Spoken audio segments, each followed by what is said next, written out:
The broadcast is now starting. All attendees are in listen-only mode. Hello, everyone, and welcome to today's webinar on proposal myths. Are they fact or are they fiction? Thank you for taking time out of your busy schedule to join us. We know it takes some time to be here, and we're so happy you're joining us. Thank you to those of you who submitted questions at registration. You helped us shape this webinar to debunk the myths you want to know most about. If you have questions during the webinar, please type them into the questions tab on your control panel. We will get to as many as we can. I am Mallory Price and will manage today's webinar. And joining me today is a panel of experts. We have Liz Warnecki. She is a senior proposal manager at Microsoft with experience in all types of proposals, business, government, and international. Jeff Novak is a senior consultant and trainer at Shipley. He works with clients domestically and internationally on all types of proposals. And Brad Douglas is Executive Vice President of Global Strategy at Shipley and will moderate today's webinar.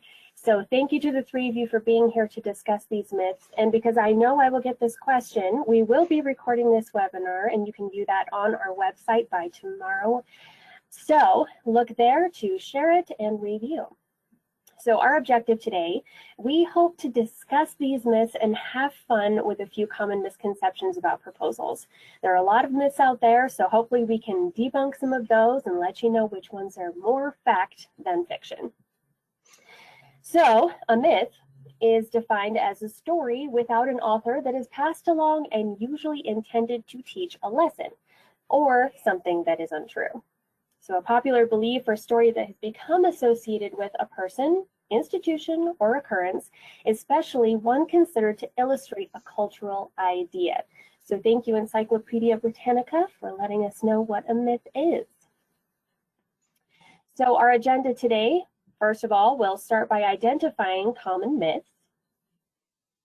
Then we will debunk or discuss the reality based on industry best practices according to that myth. And then we'll have some question and answer and discussion, and we'll get to as many questions as we can today.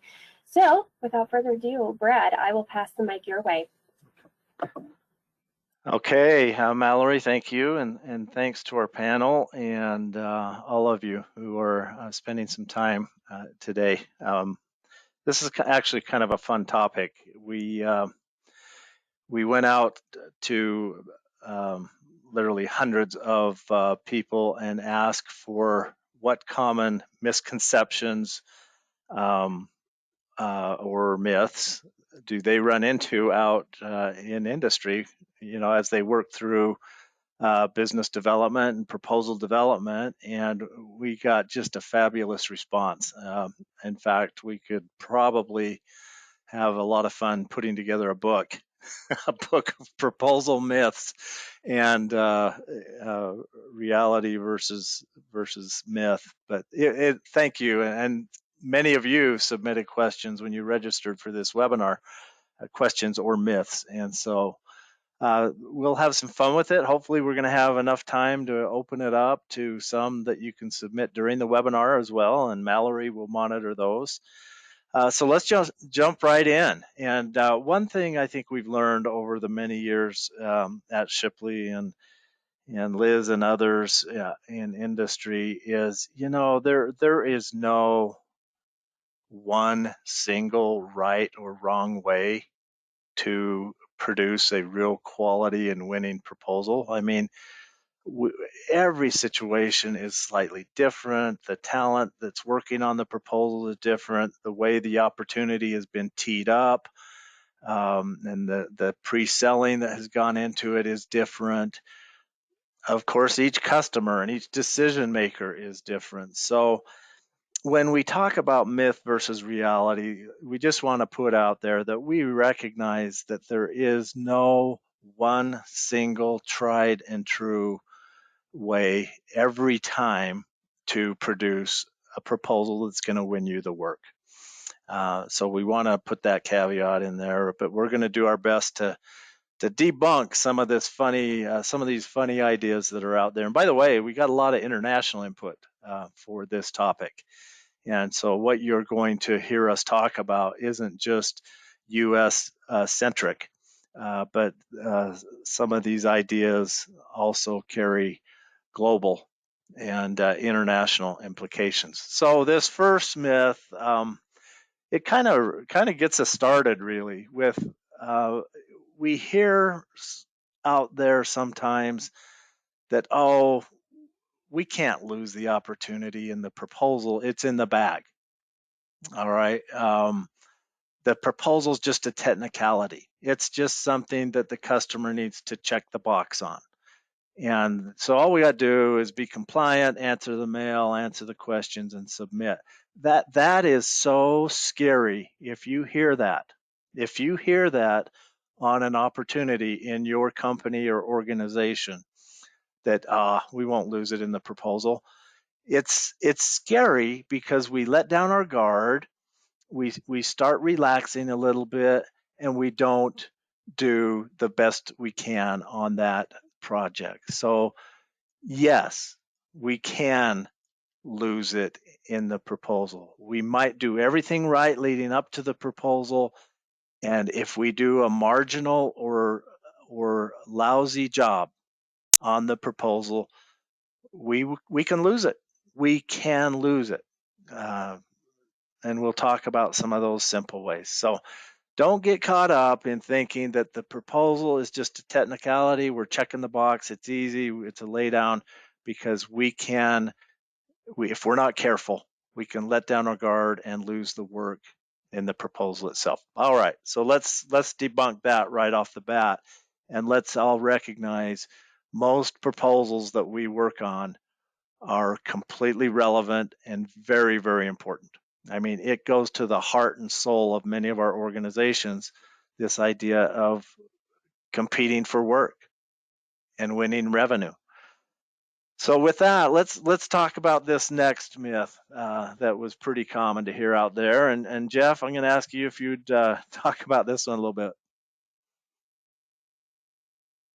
Sure will, Brad. Thank you. So evaluators read your entire proposal. Well, the first thing I would offer to you is that Larry Newman, the author of the Shipley Proposal Guide, Capture Guide, and the Shipley Business Development Lifecycle Guide, says that he does not want an evaluator to have to read his entire proposal. The key is, in most cases, is having compelling justification that evaluators can find. Over the years, I've interviewed a lot of evaluators and found this to be quite a common truth with them, is that oftentimes they will find something that is what they consider a compelling justification, could be in a graphic, could be in a call out. They read associated text, they find the answers that they need that they feel are compelling justification to award contracts. In some cases, they get proposals that are wall-to-wall text, page after page after page of text. One of the comments they made to me is that when I get a proposal and I have 15 of them to evaluate and they're all page after page of text, I look at it and the first thing that goes in my mind is, oh, I've got to read this thing. So it goes also to the size, the scope, and the complexity of the contract and the customer. Yes, there are going to be some evaluators and some proposals that they're going to read the entire thing, and there are going to be some where they're going to look for key information. They read enough, as it says there, they read enough to be able to evaluate and score, and most importantly is substantiate the score that they are giving you. And so that's why they don't always read the entire proposal. They find areas that are compelling and have justification. So when you're doing your proposal, make it easy for evaluators to find a compelling justification to award you a contract. Brad, do you have any other thoughts on that? No, that's you just said it, that last statement. Our job is to make it easy to score and easy to evaluate at the highest level. Perfect. Thank you, Jeff. You bet. Okay, Liz, if you wouldn't mind addressing these next two myths as they come up, and share any experience and insight you have on these. Absolutely. Standard boilerplate. We all have boilerplate and we all use boilerplate. There's nothing wrong with boilerplate. And if you think about, I'm sure you hear the phrase again and again today, repeatable processes. Boilerplate is a repeatable process. And if the process is effective for you and your company, that's a really good thing. What you have to remember is that the customer doesn't understand that. So use the process descriptions, use the flow charts. They're all really good tools. You just have to remember to customize the why. The customer does not know and the evaluator does not know why that process is important to them, the customer.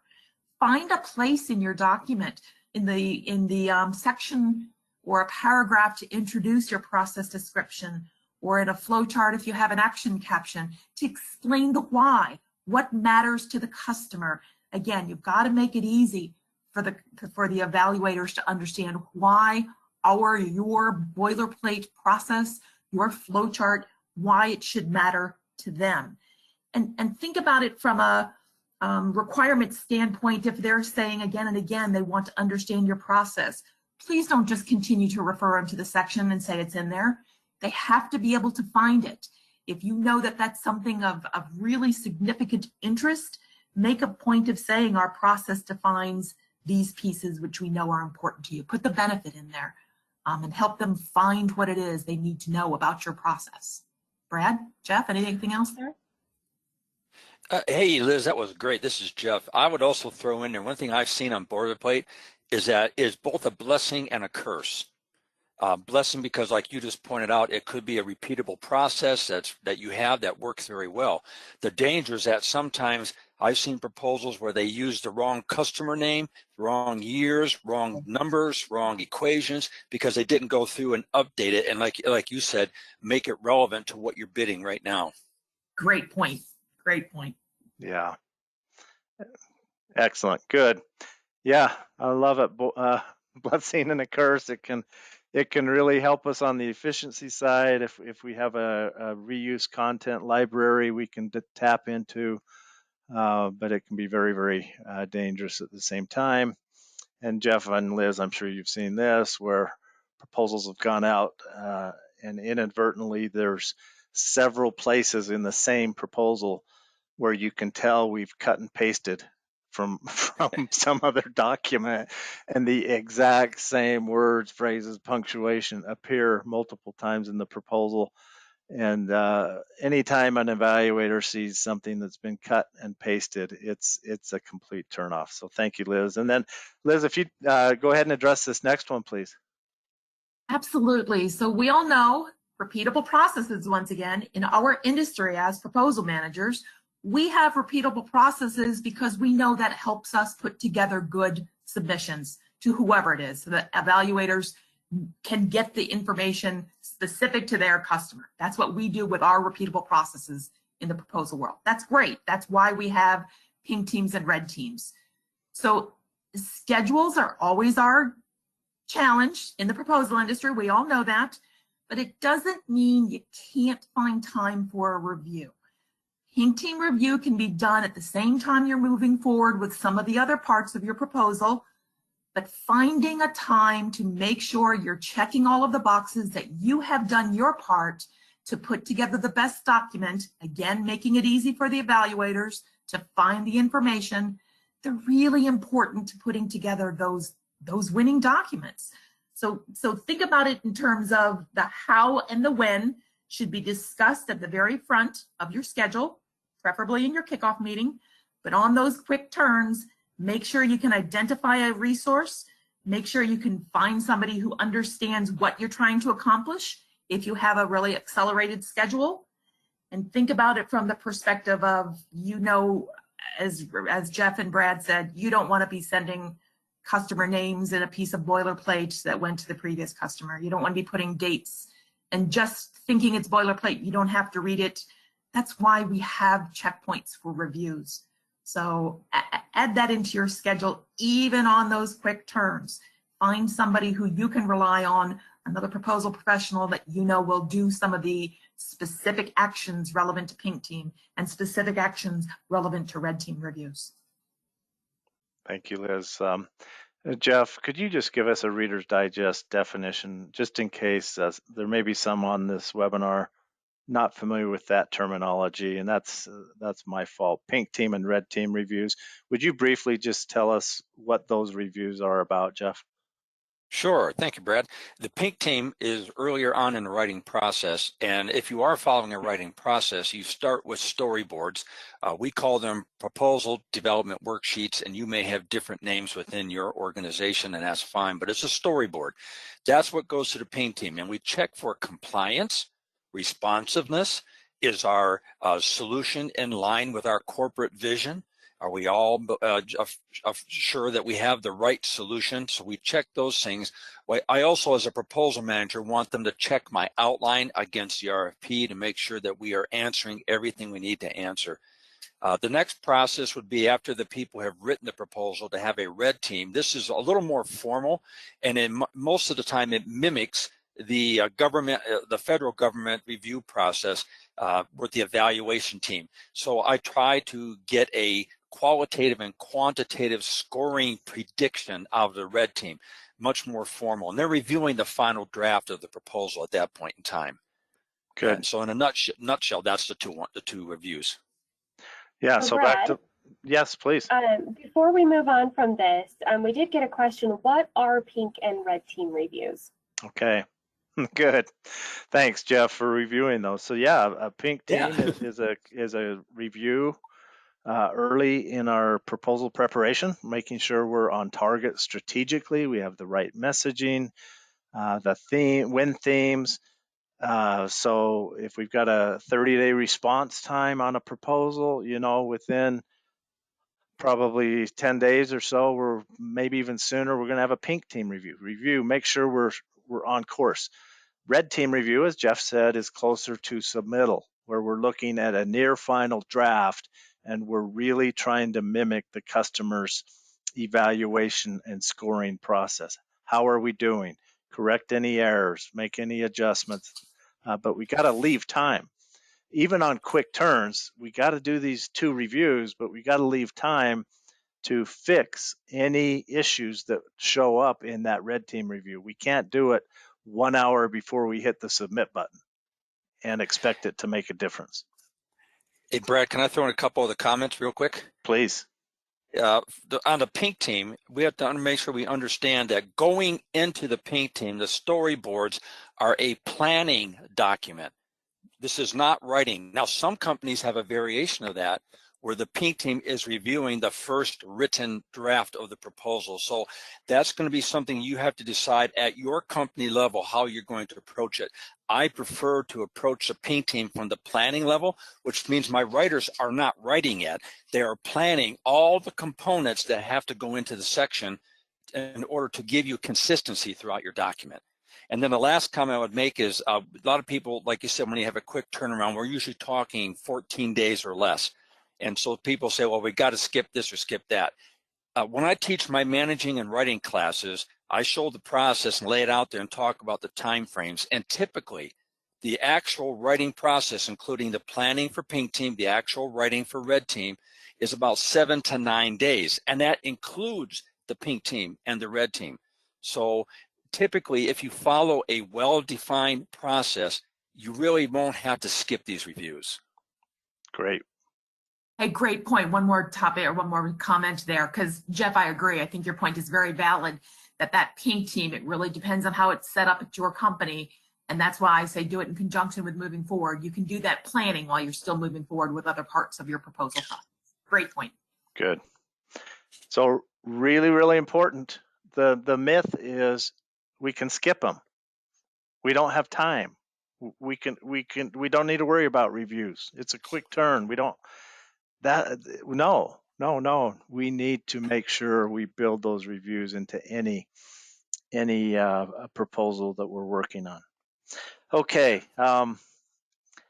Jeff, here's a couple for you. If you'll address the next couple. Yeah, this one is, I kind of laugh at this one. The customer asks us to bid, so we're in a favored position. Okay, let's look at this in a couple of respects. Whether you're doing commercial, state level, federal level, or international level, you may have been in a position where the customer has asked you to make sure that you bid. We want you to bid. Well, we got to bear in mind that in most cases, they have to have competition. So please don't get all excited when your customer says, we want you to bid. And it is kind of a two-sided coin here, because it really could be that they want you to bid because you have some type of a discriminator, a product or a service that they absolutely have to have, and so they want you to bid. But I was on a proposal one time as a proposal manager, and they got back from a meeting with the government, and one of their personnel was just absolutely excited. They want us to bid. We're gonna win. It's ours to lose. My answer was no, it's yours to win. You can't get that frame of mind. In the proposal world, I'm never, ever going to put myself in a position of making assumptions that the customer wants me, the customer wants my product, because what's going to happen, that's going to carry down into my proposal. I'm going to end up with a weak proposal because I'm making an assumption that I don't have to go to that level of detail because they want me. So I would be very cautious about taking that approach. Like I said, it could be that they really do want you because of your product or service, but more often than not, they want you to be, we call it column fodder, where they have to have another company there to prove they had competition. Liz, what do you think about it in your experience? You know, Jeff, I like that, because many people who are in large corporations will understand the impact of having other large corporations in a competitive process. And Brad, you referred earlier to having international, and I think this is a really relevant point for, especially for international resources, where you might be feeling like you're fighting that uphill battle for a US-based or North America-based contract. We have been in positions where international competition has beat a domestic, and I think it's a really relevant point to say you can win almost anything if you put together the right deal with the right price. And it's never a guarantee when the customer says, I want you to bid. Boy, exactly. You know, sometimes we think the name of our company or our reputation or our brand will carry the day, and that it's a laydown. And we Jeff, you said we just can't make those kinds of assumptions. This next myth actually was similar to that, and so Jeff, I'll let you carry on and address this one as well. Yeah, the customer doesn't like the incumbent, so we're in a great position. You know, the first thing I would have to ask is validation of this claim, because you have to understand, who is my customer? Are they a decision maker? Are they an influencer? Are they a gatekeeper? And if a gatekeeper or just an influencer is telling me that we don't like the incumbent, I better validate that before I make any assumptions on my approach or my solution. I'm just not, when you're talking hundreds of thousands or millions and billions of dollars, it's just not worth it to go and make an assumption about we're in a great position. This really falls back into the capture phase quite a bit, where we have to determine what that customer's position is, what their opinion is of our solutions, working towards a collaborative solution. And sometimes there's just no way of knowing exactly how they feel about the incumbent. I worked a proposal one time where the program manager sat there right in my face and told me, we're hoping to get somebody new. We don't like the incumbent. We've had too many problems. And guess who won the contract on the recompete? Yes, the incumbent. So I take that with a grain of salt, and just remember, you have to prove that you have the best solution. And Liz, you said this earlier, and I'm so glad you did, because it's all about the benefits to the customer. Doesn't matter how great the incumbent is, if you've got the benefits that the customer needs, because that's what they buy. They don't buy features, they buy benefits. So focus on that. Don't focus so much on they don't like the incumbent. Focus on why would they like us. Hopefully that made sense. No, great. Okay, this next myth showed up many times. I will say many times in our survey and our question out to professionals. So, Liz, I think those that are day in and day out in the proposal industry or profession probably understand this, but those outside of the proposal profession really believe in this myth. And so will you talk about this next one? I will absolutely talk about this. Executive summaries are my thing. I love them. I think it is one of I'm going to say the most important real estate in your proposal document. They may not be scored as in reflected in the evaluation, but some evaluator is reading this. Executives are reading this. This has so much impact. Even if it's not asked for in the requirements, I still encourage my team to put it in there. Microsoft puts them in there because there is so much value in an executive summary. If you have a page restriction or it says no executive summary, I recognize if they say don't do it, you're not going to do it. Agree, got to go with the requirements.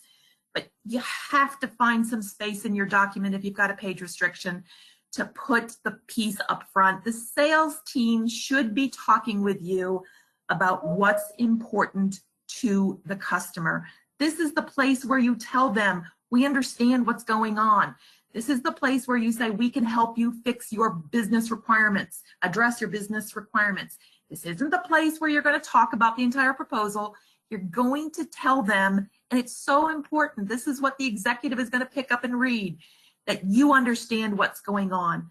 I worked on a proposal very early in my career here at Microsoft where we actually scored in the middle of the submissions that went to the customer in the scored evaluations, but the CEO had spoken to the salesperson and said, your executive summary clearly understands that you know what our challenges are.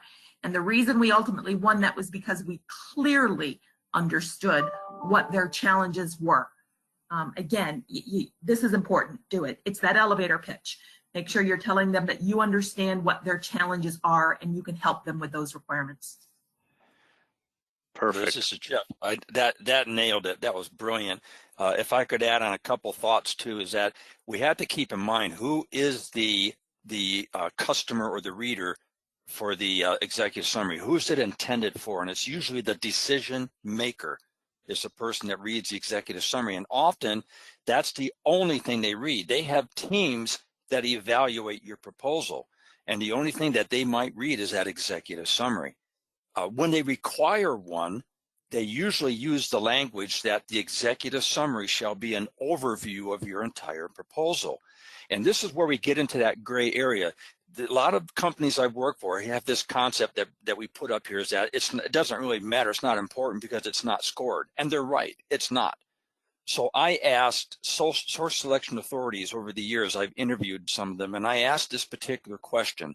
Because it's not scored, can the company do whatever they want with the executive summary? Because, you know, the guidance is just simply, it should be an overview of your proposal.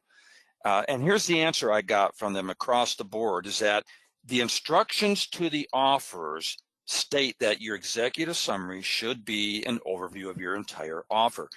If you provide a brochure of all your products or some kind of a story about your company, rather than provide that overview of your proposal, you are telling the decision maker that you cannot follow instructions.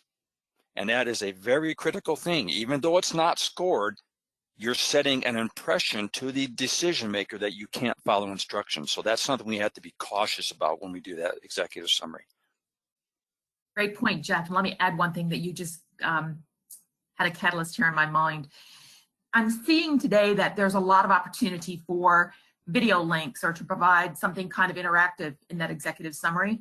If it's marketing specific or if it's just, if it's not speaking to the customer's requirements, fight the urge to include it just because.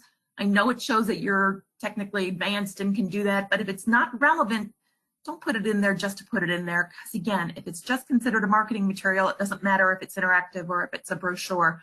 It doesn't speak to the customer. It's not a relevant piece for an executive summary. Boy, thank you both. Very, very important topic, and it is a misconception often outside of the proposal professionals.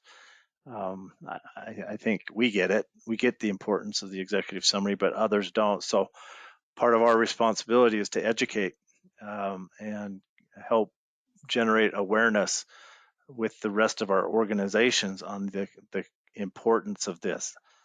so many times and it's the executive summary is treated as an afterthought. Oh, we got to put together a 2-page summary, and it's a shame. It's a shame that prime real estate is wasted. All right, I'm going to address this next one. It'll be quick. I kind of mentioned it before. Redundancy in a proposal is the enemy. A myth, right? But there's some truth to this. And I mentioned it earlier, I'll state it again. If we're cutting and pasting boilerplate content from somewhere else and bringing it into the proposal, and we do that in a redundant way multiple times, it's a huge red flag for an evaluator, because we're showing that they're not that important. They're not important enough for us to even tailor the content. So cutting and pasting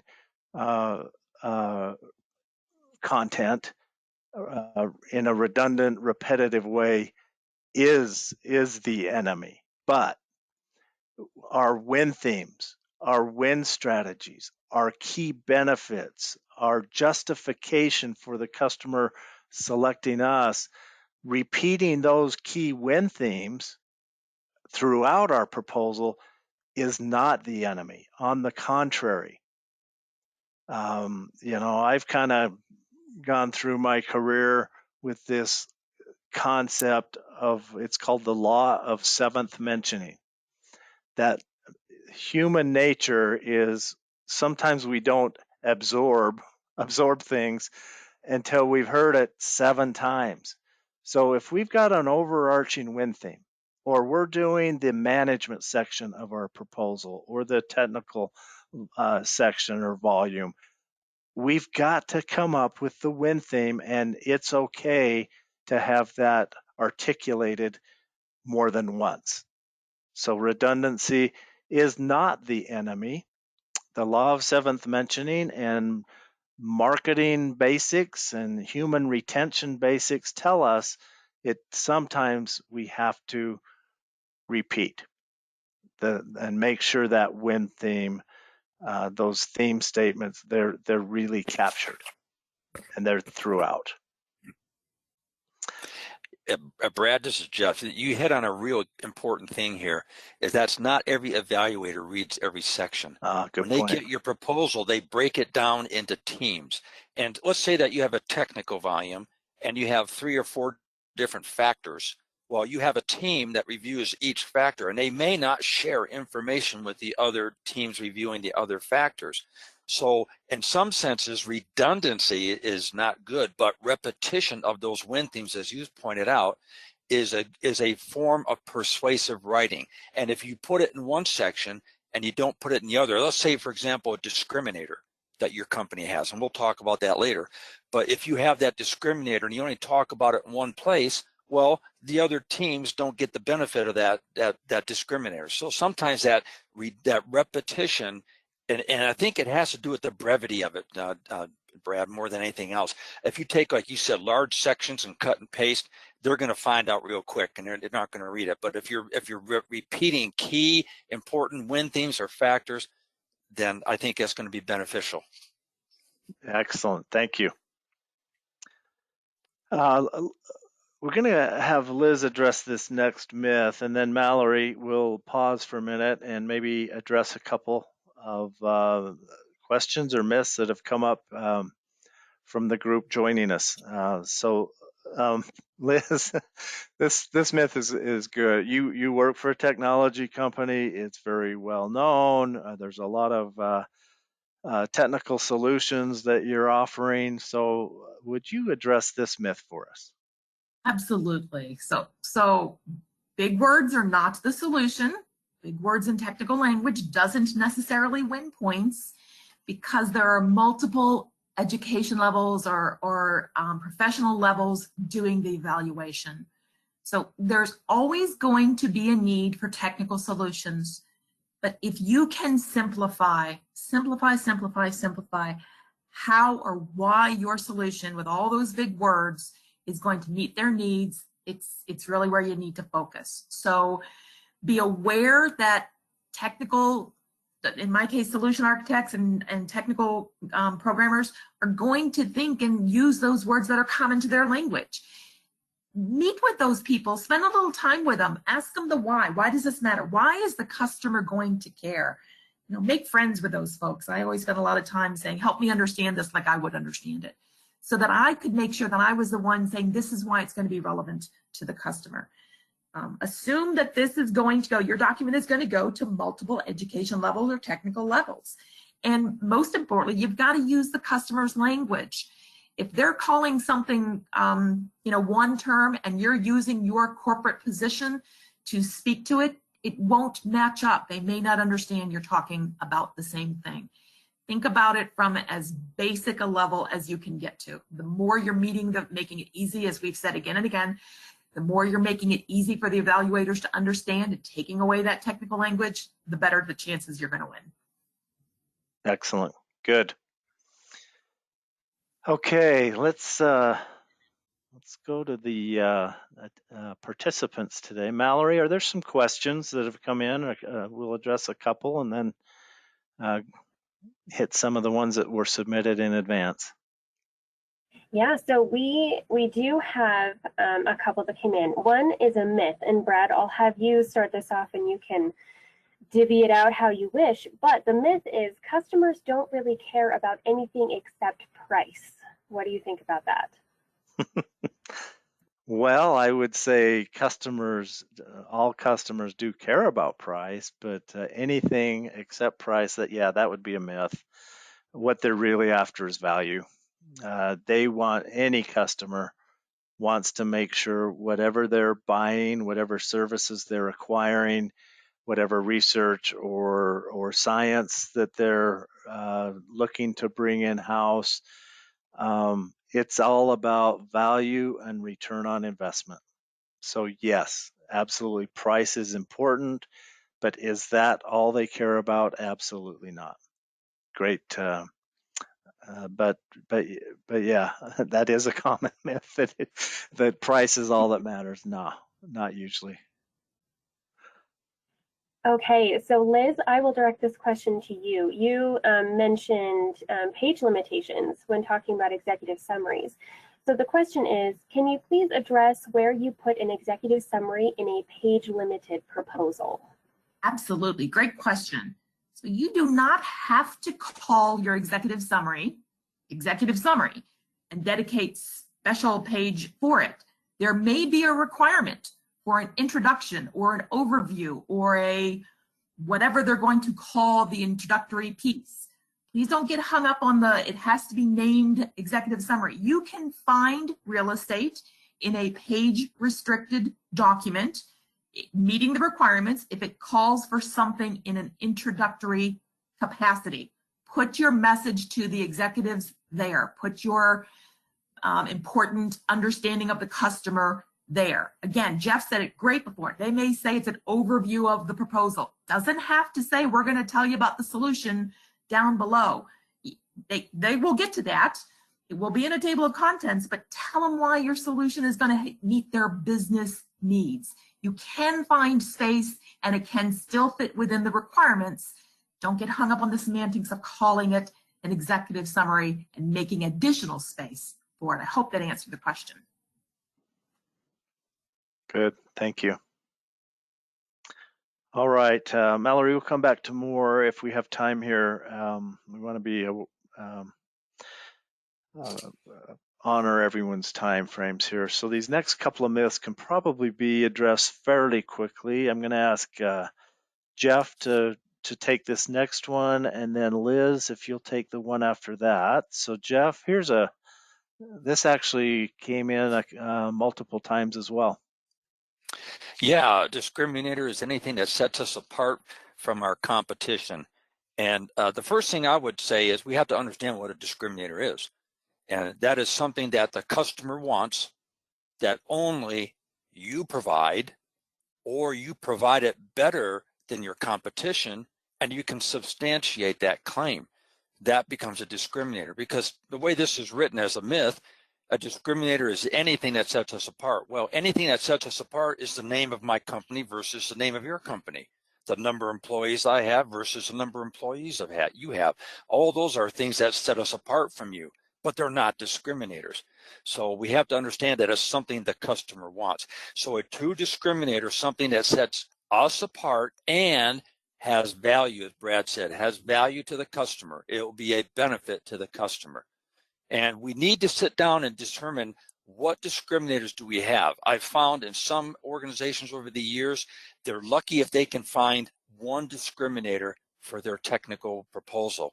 Other companies have discriminators all over the place, and they can sit down and discuss those and put them in the proposal. But it is something that's going to differentiate your offer from your competition. Liz, from your perspective, especially with Microsoft, I've done a lot of work with you and with Microsoft. What is your thoughts on discriminators and how you guys use them? Yeah, I think that's a great point, and you explained it very well.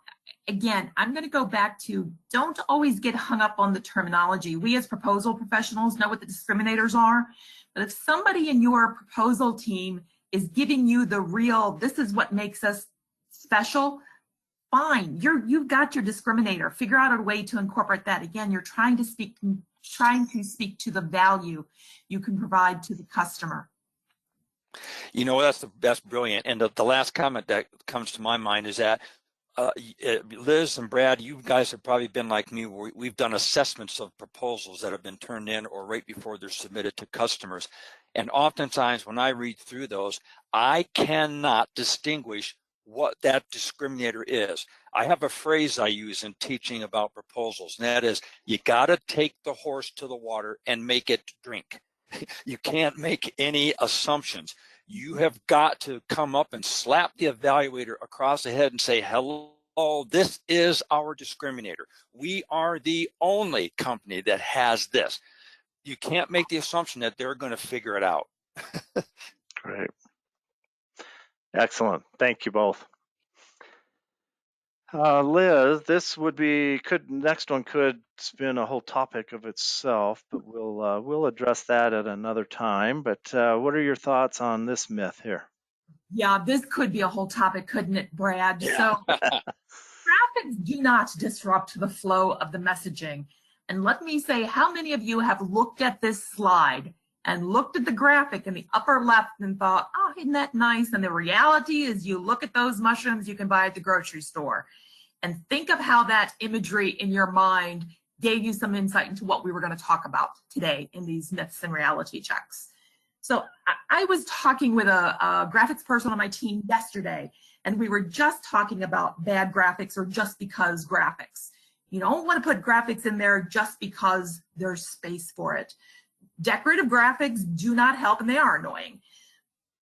But recognize that there is some real value to graphics. A call-out box can be considered a graphic. If you have a page full of text and you can find something in that page that's going to be something the evaluator should know, put it in a call-out box.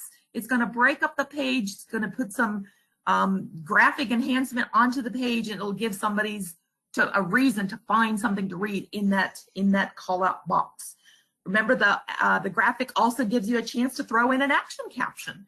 And those action captions and those graphics that have an action caption are a great place for people who are skimming the proposal to maybe catch a win theme, a benefit, something specific that the customer wants to see and read.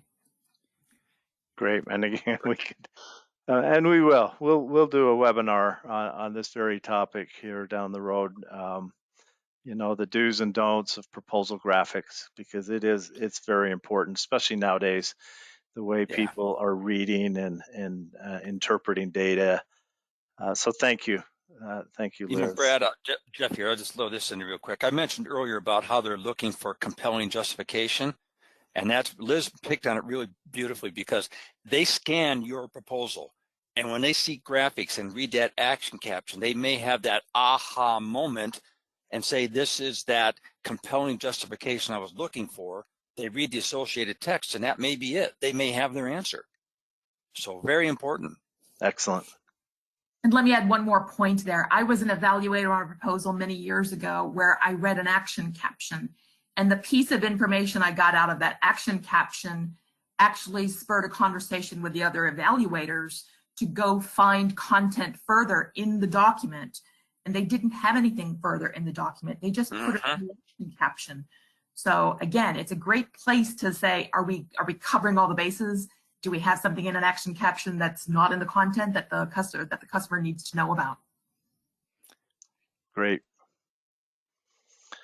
Okay, here is this next myth, and again, we had actually several on this topic as well, and this actually leads to our next webinar next month, where we're going to have representatives of various technology companies that provide either automation or readability or technology solutions that can support proposal development. We're going to have several of them represented on our webinar and give them a chance to not sell or promote their product, but talk about how effective use of their product can make us much better in our work as proposal specialists. So that's the next webinar. But what led us to that was this myth. And so Liz, if you'll address this, and then Mallory, if we've got a little example of what Liz is going to caution us on, and I'm going to ask you, Mallory, to be the voice to that example. Okay. Absolutely. Technology solutions, they do not catch all the spelling, all the grammar, and all the punctuation errors. We are lucky that there are a lot of new proposal tools on the market that we can use that can supplement the work that we do. But as proposal professionals, we know what the work is we do, and it takes some reading and follow-up and reviews and scheduling that to make sure you've covered all of those little nuances such as spelling, grammar, and punctuation. One of the other things that we're finding, and especially people who have, again, international and multiple languages, when you're translating from one language to another, spelling errors can make a huge distinction in what the message is. You know as well as I do that there are words that will not be caught in your document if it's a word that spell checker normally would find and consider a regular English word. Be aware that the tools are awesome. There are a lot of them out there. But as proposal professionals, this is kind of what we do, right? The sales team still have and hold the customer's insight. We still have to talk to them to make sure we're giving the messaging, and something that's basic, like spelling and grammar, and even tools that shred the RFP for the requirements. They're tools. They're not us as proposal professionals. And I'm looking forward to that one next month, Brad, on the tools and myths around that. Good. All right, Mallory, let's see how your poetry level is, all right? I'll do my best. I have a spelling checker. It came with my PC. It plainly marks for my review mistakes I cannot see. I strike a key and type a word and wait for it to say. Whether I am wrong or right, it shows me straight away. As soon as a mistake is made, it knows before too long, and I can put the error right. It's rarely ever wrong. I have run this poem through it. I am sure you're pleased to know. It's letter perfect all the way. My checker told me so. Okay. All right. I think that just speaks for itself. We've got to human eyes have to be the last set of eyes on our work, and that I think that gives us plenty of validation that we've got to be careful with technology. All right.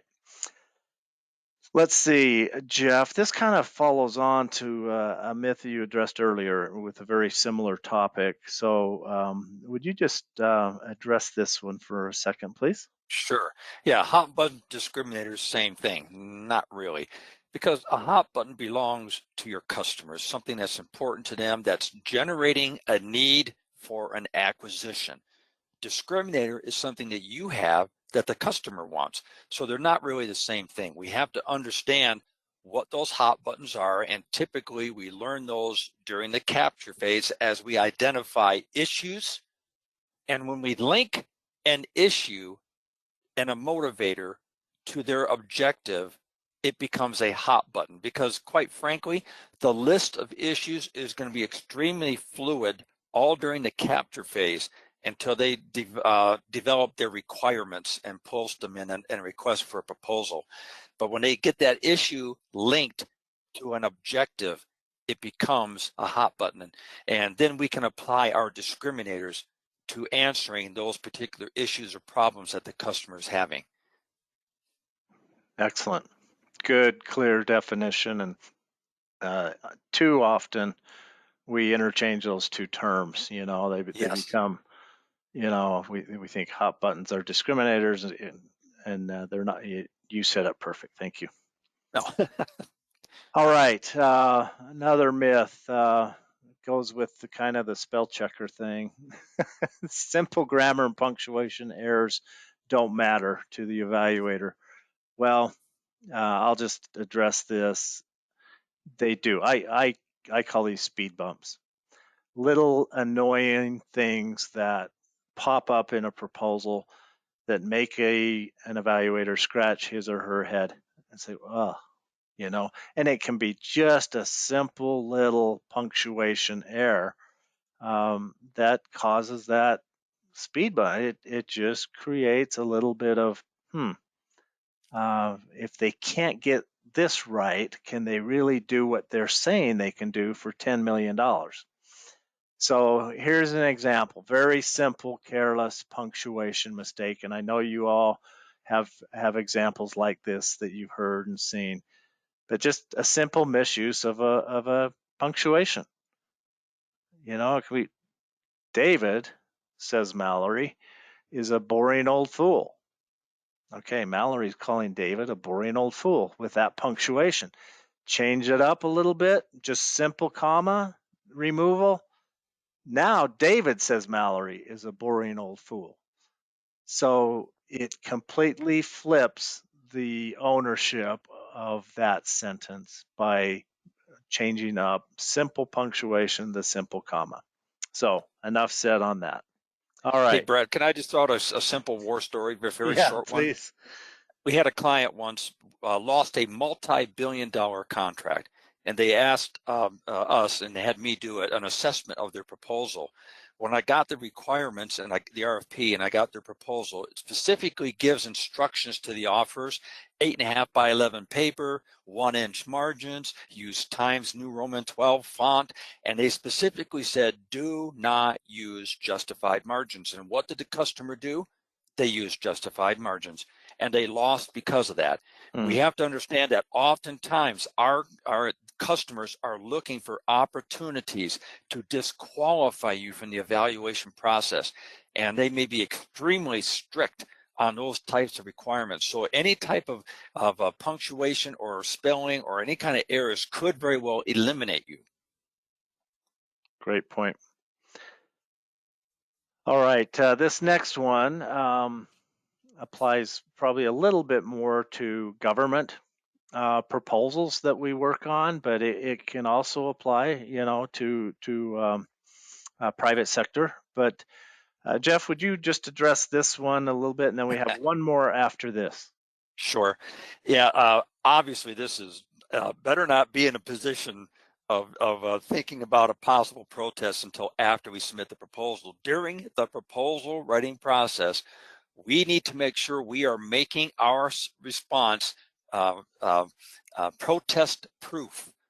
All right, so we don't want to put ourselves in a position where we have to go to a protest. Write your proposal in a position that they have no choice but to accept your offer because of the value and the benefits of that offer. So don't just write a proposal, turn it in and say, what the heck, we'll just go through the protest process later. And yes, I've seen companies who have that as their strategy. Don't put yourself in that position. Good, very good. Yeah, and that's kind of a topic in and of itself as well. How do we do that? And we don't obviously have time to get into that, but there are certain ways and strategies to minimize the chance, the likelihood that if we won the award, it would be protested. And again, that's kind of a separate topic as to how.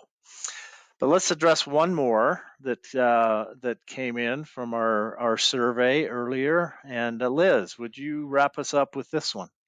Absolutely. That the customers made their buying decision before the orals or the briefing. Not necessarily true.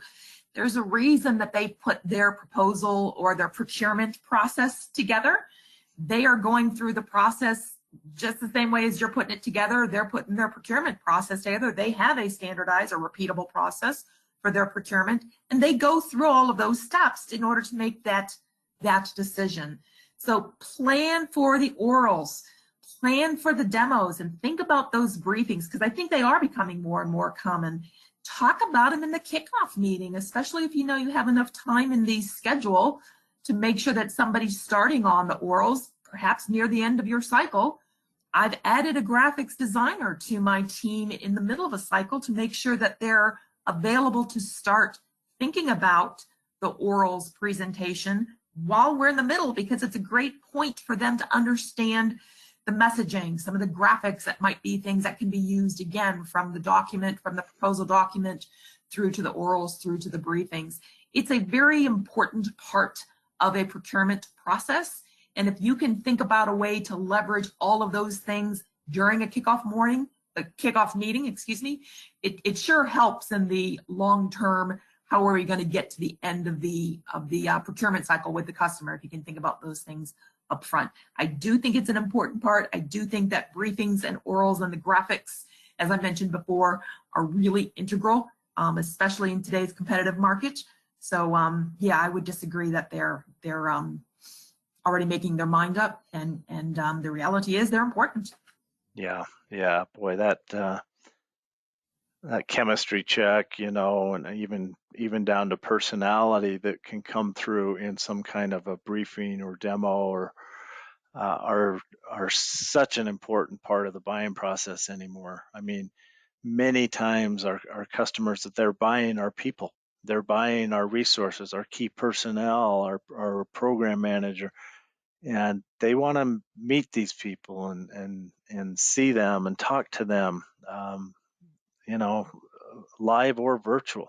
It's becoming more critical, not less. Thank you, Liz. Okay, I think we've pretty much run the time. We were able to address a couple of questions. I'm sorry we didn't get to more. Our next couple of webinars coming up, we invite you to consider these if you can carve out time in your schedules. We do them always at the same time of day at 1 p.m. Eastern. The next one will be on technology solutions, and we'll have guests from some technology companies to actually talk about how they can help us.